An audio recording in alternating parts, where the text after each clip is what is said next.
Hello, I'm back to talk more about Concept 2 rowing. And like I said last week, this applies, I think, to pretty much any brand machine that you're using. I just happen to think Concept 2 is the best quality rower.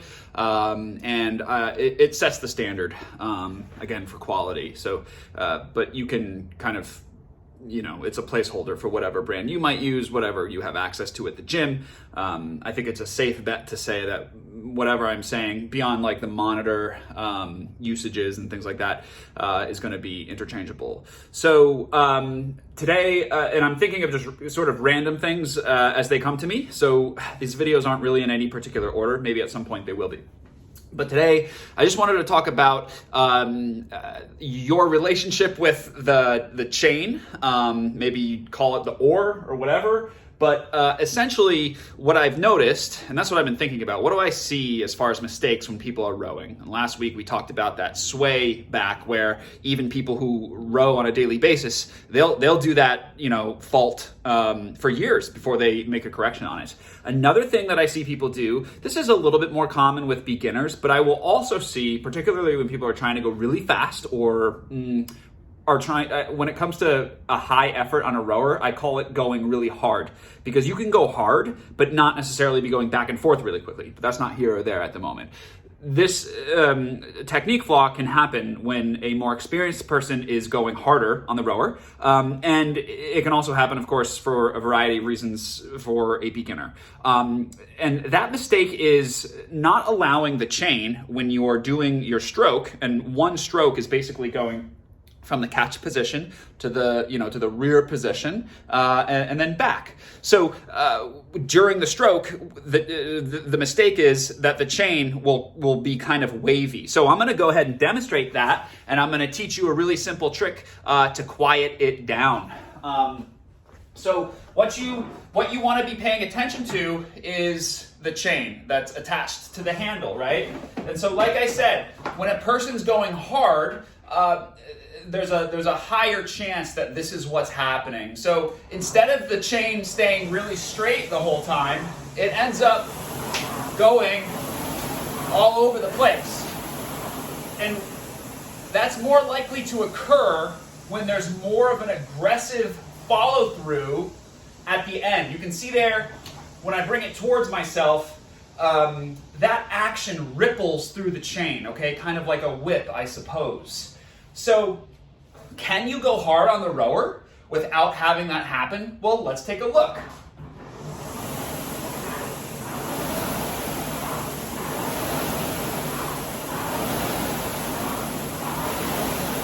So the answer is yes. And just to show you, because the chain's going to move a little bit, but just to show you an exaggerated technique flaw, here's what that looks like.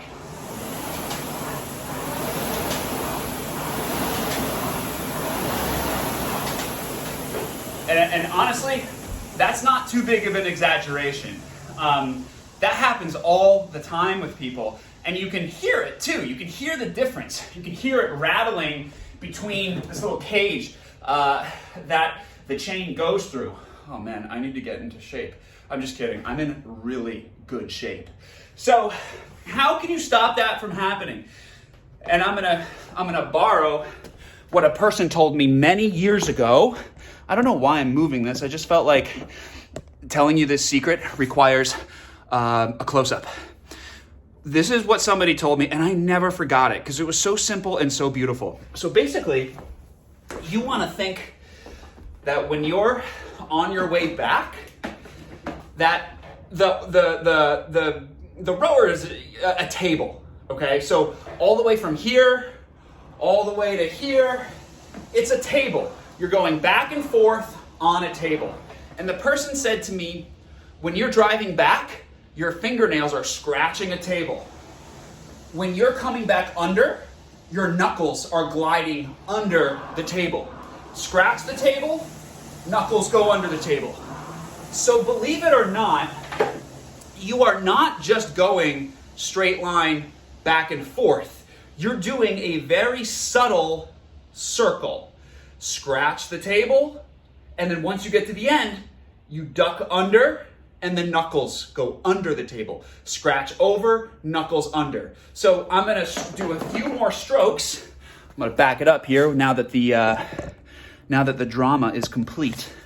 And you can see me doing this little circle. And while I do that, I want you to think about fingers scratch the table, knuckles go under the table. Here's what that looks like. And I'll do it in the going hard variation. Scratch, under.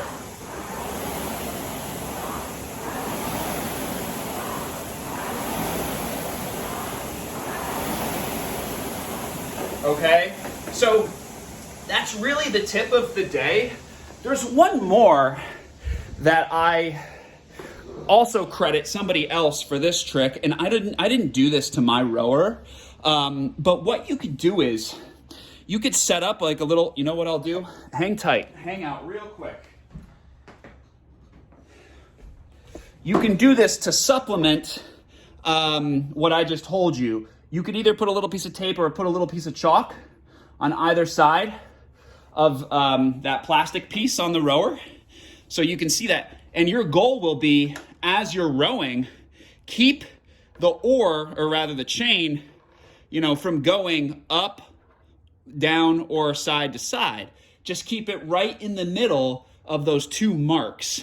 And so if you practice scratch the table, knuckles under the table, well, basically, if you practice that, you'll notice that the chain will stay between the parameter that you mark up on the rower.